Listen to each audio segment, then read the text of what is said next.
Sveiki visi, kai žiūrite Balsas LT vaizdo medžiagas. Šiandien pas mus rinkimų proga karštoje kėdėje partijos Tvarka ir Teisingumas vicepirmininkas ponas Valentinas Mazuronis. Sveiki. Sveiki, Tomai. Sveiki. Konstitucinis teismas ką tik eliminavo iš rinkimų jūsų partijos lyderį. Tai kaip jūs dabar be jo? Politika yra komandinis žaidimas. Jūs žiūrėkite, kada žaidžia, reiškia, kažkas žaidžia kraštu, kažkas po krepšiu, kažkas snaiperis ir tik komanda gali pasiekti pergalės, tik komanda gali nugalėti. Rolandas Paksas buvo, yra ir bus tame tarpe šituose rinkimuose mūsų komandos narys, vienas iš pagrindinių mūsų komandos narių. Taip, kad mes kaip komanda... Bet komanda be kapitono lieka. Kodėl be kapitono? Visi kapitonai, visi žaidėjai lieka savo vietose. Priešingai šitas konstitucinio teismo sprendimas dar sykį parodė ir visiems Lietuvos žmonėms, ir nebejotinai mum, kad Lietuvai reikalingi ryžtingi pokyčiai, ryžtingos permainos ir ypatingai teisėtvarkos, teisės saugos srityje. Kaip tik apie teisės saugą jūs dažnai kalbate, dažnai kritikuojate teisinę sistemą. Kaip konkrečiai jūs ją reformuosit? Kągi jūs padarysit? Kągi jūs siūlot? Koks yra jūsų receptas? Na, iš tiesų mes turime, čia galime dėstyti ilgai atskirais blokais. Tai yra ir teismų problemos.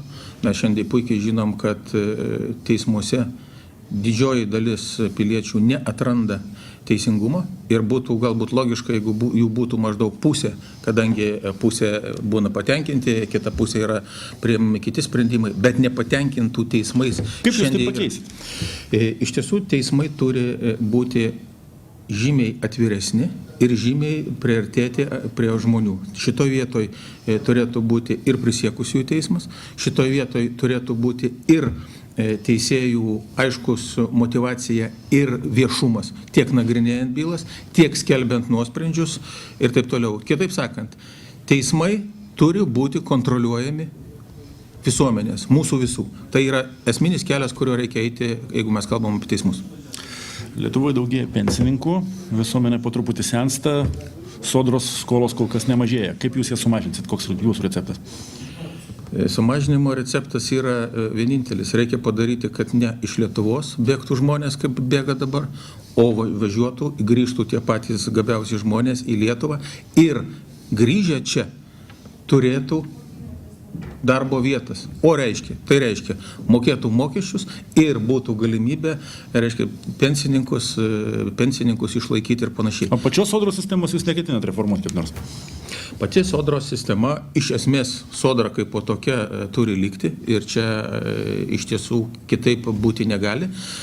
Sakykime, antrosios pakopos, kur mes šiandien turime draudimo fondus, aš manyčiau asmeniškai, kad jie šiandien veikia blogai, todėl kad iš vienos pusės valstybė mes tarsi agituojam žmonės arba agitavom žmonės į juos įstoti, bet mes visiškai nekontroliuojam situacijos ir kas deda pinigus ir laiko tose antros pakopos, reiškia, fonduose puikiai žino, kad administravimui visiems kitom išlaidom, reiškia, yra išleidžiamos didžiulės sumos, o santaupos mažėja ir mažėja.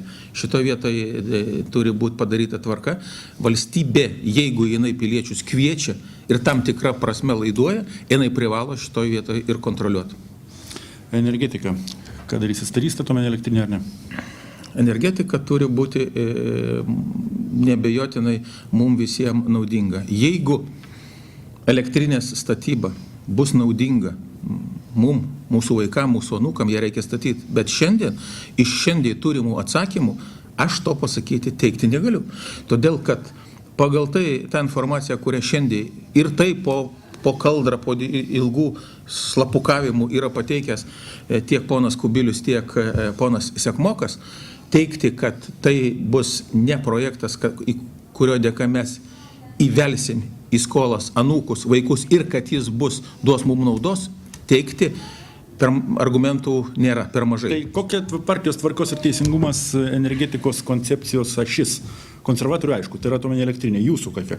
Aplinka viskas turi klyjuotis. Kas yra svarbiausia? Nežinau, biokūras, naftos terminalas, tai yra dujų terminalas, dar kažkas. Visas kompleksas Investuojami priemonių. Ne. Pirmas dalykas nebejotinai turi būti, jeigu pradėkime nuo elektros, kadangi jūs pradėjote apie elektrinę statybą.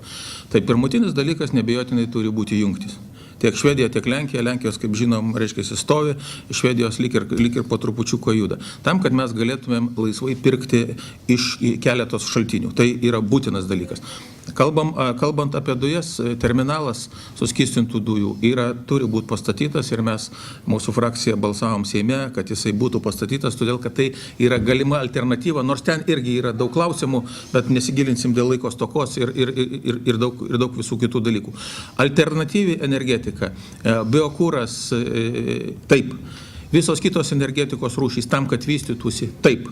Tokia mūsų požiūris. Elektrinė, kada mes kalbam apie atominę elektrinę, tik su viena sąlyga, jeigu jinai mums bus naudinga. Kol kas šis pasiūlymas, kada mes kalbam apie Hitachi siūlomą variantą, toks nėra. Supratau, paskutinis klausimas. Politikoje esat ne naujokas, jūs konkrečiai ir jūsų partija Seime ne pirmą kadenciją. Trumpai, vieną minutę leidžiu pasigirti, ką gero nuveikėt, ko jūs galite pasigirti, ką jūs gero padarėte Seime, kodėl už jūs reikia balsuoti dar kartą. Mes labai daug gero padarėm, todėl kad jeigu pažiūrėsime, ką mes siūlėme ir kokias temas mes nagrinėjame, tai visos jos nukreiptos į tai, kad žmonėm gyventi būtų lengviau ir geriau. Ar tai mes siūlysim maisto produktų, būtinų maisto produktų kainų sumažinimo variantą, aš turiu omeny pelno lubas.